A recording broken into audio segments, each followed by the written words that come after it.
Sociologie de la concurrence de Georges Simmel.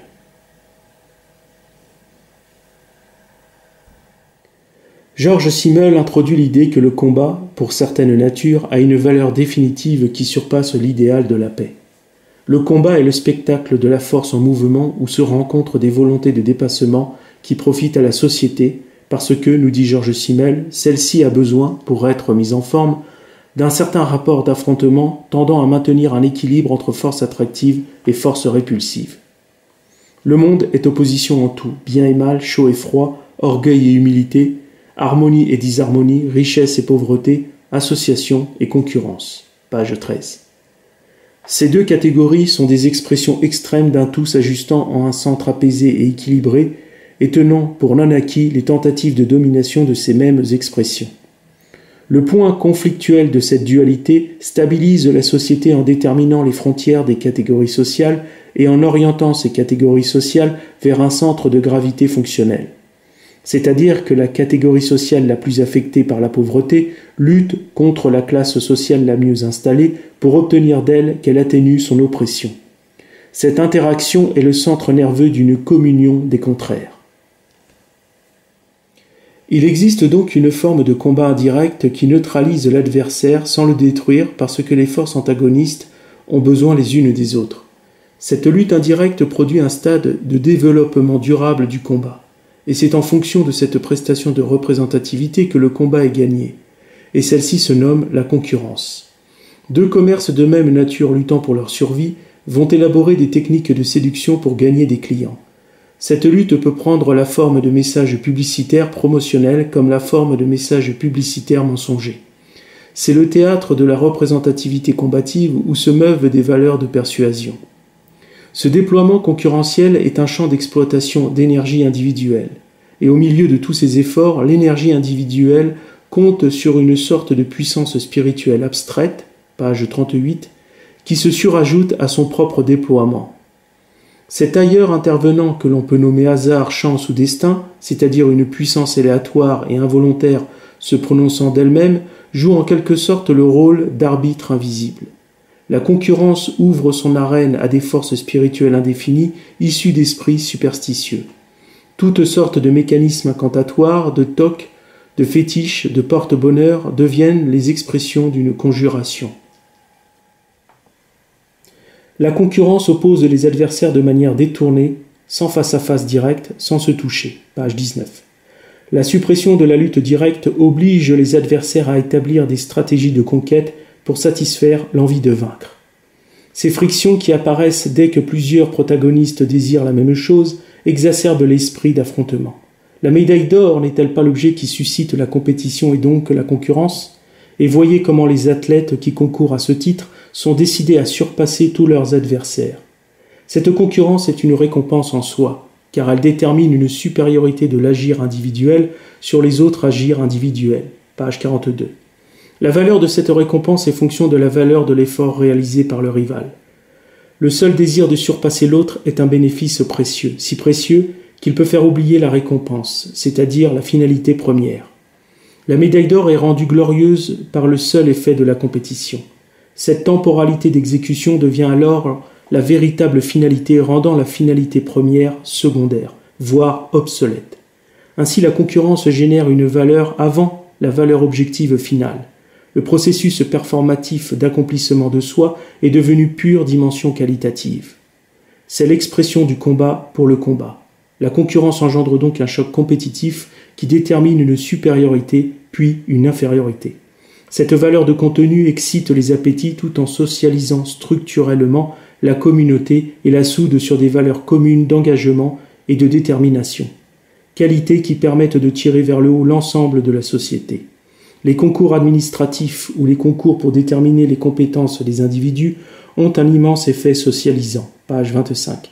Car la rivalité engendrée par un besoin précis de la société encourage la performance individuelle et le mérite, des distinctions qui augmentent les possibilités de solutionner les problématiques engendrées par le corps social. La démocratie est un type de régime où la concurrence des partis politiques fait rage. Elle est davantage le terrain de jeu de la ruse et des intrigues, que de l'honnêteté, parce que la démocratie est l'expression non pas de la vérité, mais du parti pris. Elle se fait spectacle de la vérité plutôt que servante de la vérité. Le parti politique, qui est le parti pris, valorise son programme et ses idées au détriment de la vérité. En ce sens, la démocratie installe progressivement, au cœur de l'être, le mensonge. Les tensions antagonistes politiques affaiblissent considérablement l'objectivité au profit de la subjectivité. En effet, le politicien opportuniste n'a que faire de la vérité. Il convoite la sensibilité du moment en étant très attentif au goût et au centre d'intérêt du peuple. La démocratie fait donc entrer en concurrence la vérité objective avec la vérité subjective. Les citoyens choisissent généralement celui qui défend leur point de vue et non celui qui défend la vérité. Et celui qui emporte l'élection est alors considéré comme le porteur de vérité. Les politiciens s'adaptent donc au peuple, et ce faisant, quand le peuple est corrompu et qu'il ne désire plus la vérité, la corruption est institutionnalisée. Pourtant, cette concurrence des partis politiques est une force socialisante parce qu'elle encourage les points de vue tout en permettant leur concrétisation. Ces concurrences continuelles forment une indétermination qui, nous dit Georges Simmel, engendre un équilibre instable. Page 31. Mais à travers cette sorte de concurrence transpire celle pour l'âme humaine. Page 32. Dante, dans sa Divine Comédie, a cartographié cette lutte spirituelle, ici à gauche. Les cercles des enfers témoignent du degré d'ensevelissement de l'âme humaine dans le péché. Celle-ci a eu le choix et elle a cédé aux ruses du diable qui a tout fait pour la maintenir dans l'état de péché mortel. L'âme est la raison de cette lutte qui oppose le principe universel de perdition et le principe universel du salut. Ces deux principes sont liés par la concurrence, laquelle fut nommée par le célèbre poète anglais le mariage du ciel et de l'enfer, ici à droite. L'appropriation des âmes est le cœur de ce conflit où l'amour et la haine forment une dualité invariable et où la haine emprunte les traits de l'amour pour être plus efficace. Car si le diable n'use pas de l'amour mais de la haine, dont il est fait, il ne peut pas obtenir les âmes qu'il convoite. Le diable est donc contraint de dissimuler sa nature en imitant la manière d'être de son adversaire. Ne pouvant pas valoriser des bienfaits qu'il ne possède pas, il dévalorise ceux du ciel. C'est la source originelle de la concurrence déloyale. La concurrence est motivée objectivement par l'absence de garantie d'atteindre le but et repose en partie sur le principe de l'individualisme. Page 43, page 44. En effet, l'individu recherche avant tout à satisfaire ses propres intérêts et pour ce faire, il engage tout son être. Dans son essence, la concurrence est indifférente à la finalité ou à l'objectif. Elle se suffit à elle-même en ce sens qu'elle est une technique pure nourrie par des valeurs d'intensité anthropologique que sont les pulsions et les instincts primaires. L'ego et l'amour de soi favorisent la concurrence et la compétition. La concurrence est insensible au principe d'égalitarisme. C'est pourquoi elle est redoutée du socialisme. Sa nature tend à valoriser les individus méritants et travailleurs, mais elle peut également favoriser les tricheurs et les beaux-parleurs quand elle s'exerce sans frein moral ou éthique. La concurrence convient donc parfaitement aux régimes libéraux qui la qualifient de libre concurrence. Elle encourage une classe bourgeoise nécessaire à la prospérité de la société. Là où la concurrence est encouragée, le rendement est accru et les richesses se multiplient. L'égalitarisme est donc écarté. Il est nuisible à la différenciation, à la distinction et au mérite. Dans les sociétés socialistes, les gagnants ne sont pas encensés en tant qu'individus méritants, mais en tant que mandataires de la société tout entière. Ce sont des représentants légaux du parti et du peuple et ne doivent leur réussite qu'au sacrifice invisible de toute la communauté. L'individu s'efface derrière un vécu type industrialisé. Le socialisme conduit à la suppression de toute espèce de concurrence interne. Il n'y a ni gagnant ni perdant. Page 58. Tous concourent à l'égalitarisme pour atteindre une égalité mécanique qui en interne rejette la concurrence en tant que telle, mais l'exerce en externe pour promouvoir la communauté socialisée. Une société socialiste force l'unité par l'égalitarisme. Il n'y a plus de réalisation individuelle autonome. Le déploiement de l'énergie individuelle se transfère dans la communauté, soit pour être dissoute, soit pour dilater la communauté tout entière. La galère, ici à gauche, peut être l'image d'un régime socialiste, et l'aviron, ici à droite, celle d'un régime libéral. Dans le premier cas, l'esclave est contraint de ramer pour un objectif qui n'est pas le sien, et dans le second cas, le rameur rame pour remporter une compétition sportive. Dans les deux cas, les rameurs doivent se dépasser, mais dans le premier cas, les rameurs sont interchangeables et méprisables, et dans le second cas, les rameurs sont récompensés en tant que sportifs de haut niveau. L'affaiblissement de l'esprit concurrentiel dans la société socialiste engendre tout de même une concurrence silencieuse qui se matérialise dans une imitation servile au vécu type. Un zèle discret fait assimiler aux individus les plus en manque de concurrence l'intégralité des représentativités d'extériorité et d'intériorité propres au système en place. Cette concurrence qui ne dit pas son nom s'exprime dans une appropriation obstinée de la manière d'être exigée par le régime.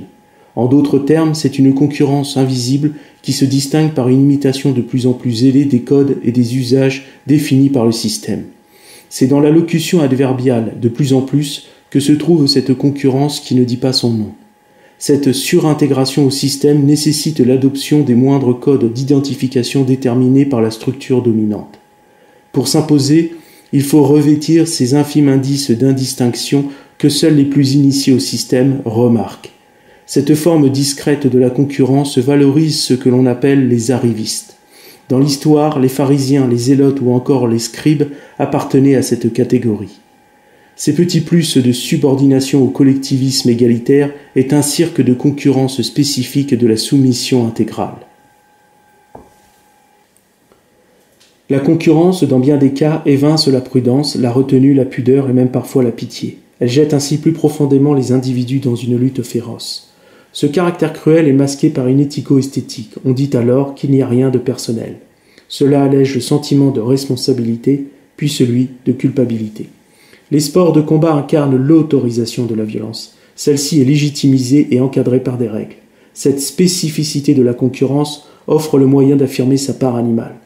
La forme conflictuelle de la concurrence, nous dit Georges Simmel, se développe là où la culture matérialiste domine. Effectivement, quand l'individu se polarise sur le moi narcissique, le moi irréductiblement biologique s'affaire alors à son propre succès. Les aptitudes personnelles convergent vers la déification de la réussite individuelle, de l'être en tant que réceptacle de la gloire-jouissance. Il est acharné dans sa réussite terrestre et pas au ciel. La concurrence accélère ce processus de glorification individuelle qui va à contre-courant de la sentence christique qui exhorte à demeurer le dernier. Mais il faut rappeler que la concurrence provient de ce que René Girard nomma la rivalité mimétique, c'est-à-dire cet instinct profondément ancré dans la nature humaine et animale qui commande de répondre à l'agression par l'agression et que la Bible désigne avec cette formule célèbre « œil pour œil, dent pour dent ». Toutefois, la concurrence est un facteur de dépassement qui produit des avancées significatives et décisives dans les domaines où elle s'exerce. Le développement intellectuel et matériel de l'Occident et son insolente prospérité économique et sociale sont dus essentiellement à l'accroissement individuel et collectif de la concurrence. Celle-ci produit un type d'homme audacieux et exigeant, qui est insatiable à en découdre pour être le meilleur. Ce faisant, c'est toute la société qui en profite, puisqu'elle se développe rapidement. La concurrence opère donc un cercle vertueux qui entraîne le dépassement des individus et donc l'émergence de forts, et ces forts tirent la société vers le haut. Quand des entreprises luttent pour offrir le meilleur produit sur le marché, elles rivalisent d'ingénierie pour le produire. C'est ainsi que la qualité et les performances des produits augmentent. L'Occident a donc, à travers le libéralisme bien pensé, qui est l'expression économique de la concurrence, engendré une multitude d'entreprises qui, aujourd'hui, offrent à la planète entière des produits de toutes sortes et qui correspondent à tous les besoins du quotidien. L'Occident est donc devenu le centre de recherche et de développement de la planète entière, si bien que les pays non occidentaux qui tentent de s'élever le font en adoptant les moyens de production de l'Occident. L'Occident a en quelque sorte trouvé le moyen de symboliser cet esprit de la concurrence dans un sport qui attire les foules, les attire précisément parce qu'il incarne idéalement cette rivalité entre plusieurs personnes qui poursuivent un même but. En effet, le football, qui est l'œuvre des Anglais, est devenu aujourd'hui le plus renommé des sports. Dans cette immense arène qui est la Coupe du monde de football, tous les pays qui y participent rêvent de remporter le célèbre trophée. Ce sport est devenu un moyen d'accéder à une notoriété que l'on ne peut pas obtenir autrement. Effectivement, cette compétition offre la possibilité à des pays que l'on peut qualifier de modestes ou d'impécunieux d'affronter sportivement des nations développées et riches. Cette toute dernière Coupe du monde de football, par exemple, a montré qu'une nation comme le Maroc pouvait atteindre le stade des demi-finales et que l'Argentine, déjà 2 fois championne du monde, le devienne une 3e fois en battant la France en finale, qui est, à ce jour, la 7e puissance mondiale. Le football offre ainsi un moyen aux nations les moins riches et les moins prospères de briller sur la scène internationale et d'attirer sur elles toutes les attentions qui, par la suite, peuvent se traduire par des investissements de toutes sortes. Par conséquent, la concurrence, quand elle est encouragée et encadrée, est émulatrice. Elle entraîne un dépassement des énergies individuelles au sein d'un collectif. Elle pousse les plus faibles à se surpasser et à se transcender. Le football, compte tenu que les nations chrétiennes et surtout catholiques dominent ce sport, est peut-être la métaphore sportive de la notion évangélique qui affirme que les derniers seront les premiers et les premiers seront les derniers. En effet, le Brésil a remporté 5 fois la Coupe du Monde, l'Italie et l'Allemagne 4 fois, l'Argentine 3 fois, la France et l'Uruguay 2 fois, et l'Espagne et l'Angleterre 1 fois.